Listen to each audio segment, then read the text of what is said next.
À ce jour, j'ai été confronté, non pas à la censure, mais on va dire une espèce de quota, comme ils appellent ça. C'est-à-dire que j'ai dû faire un clip pour le Bisso na Bisso, pour leur grand comeback, où il fallait frapper fort l'entité africaine.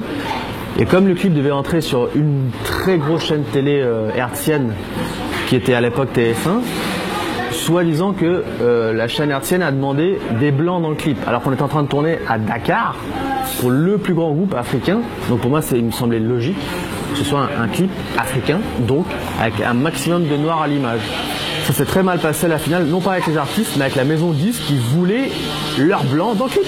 Et c'est pour ça que dans le clip à la finale, on voit il y a des blanches qui dansent devant une télévision en train de regarder dans la télévision des playbacks des Bisso na Bisso. Et ça, je sais que ça arrive de plus en plus.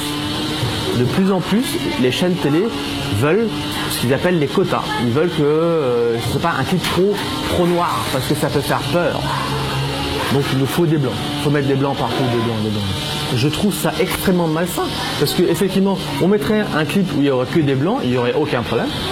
Jamais ils vont dire « Oh, mettez des noirs s'il vous plaît à l'image ». Jamais. Donc ça, je trouve que pour le coup, c'est un vrai combat à mener entre artistes, de pouvoir imposer aux chaînes télé. Non, nous sommes noirs et on veut faire un clip où on montre qu'il n'y a que des noirs qui vivent des histoires d'amour, ou des histoires de politique ou quoi que ce soit. Laissez-nous. Il ne faut pas qu'on soit obligé de mettre des blancs. Les clients, par exemple, en pub, me disaient ouais, les lumières sont super, les cadres sont magnifiques, mais c'est que des blacks. Et c'est une réalité. C'est-à-dire que je dis pas ça pour cracher sur la France et tout, mais il n'y a pas de marché pour les communautés en France. C'est-à-dire que tu verras pas une pub Origina avec un acteur black ou un acteur d'origine nord-africaine, même asiatique ou autre, tu vois. Et le problème, c'est que moi, je me sentais frustré par ça et que je savais qu'aux États-Unis, ça m'ouvrirait beaucoup plus de portes, en tout cas dans la pub. Je sais que dans le cinéma, ça arrive souvent, c'est le même problème. Lorsqu'on voit un film comme Blood Diamond, où c'est il y a un peu le problème des enfants soldats, le problème de l'exploitation des diamants, etc. Pour rendre le projet commercial, qu'est-ce qu'ils ont fait? C'est plus l'histoire de Djimon Hounsou, le noir avec son problème de son fils, non.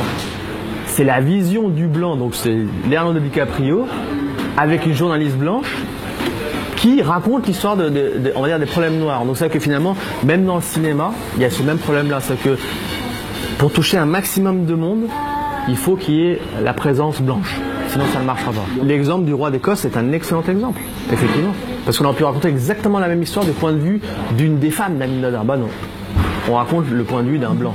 Donc moi j'étais confronté vraiment à ce problème-là, parce que j'ai essayé déjà de faire 3 projets de long métrage en Afrique. Donc je voulais faire l'adaptation de Allah n'est pas obligé du livre d'Amadou Kourouma, impossible à monter. On voulait absolument mettre des blancs, on voulait mettre Yannick Noah dans le rôle principal, enfin c'était des trucs invraisemblables.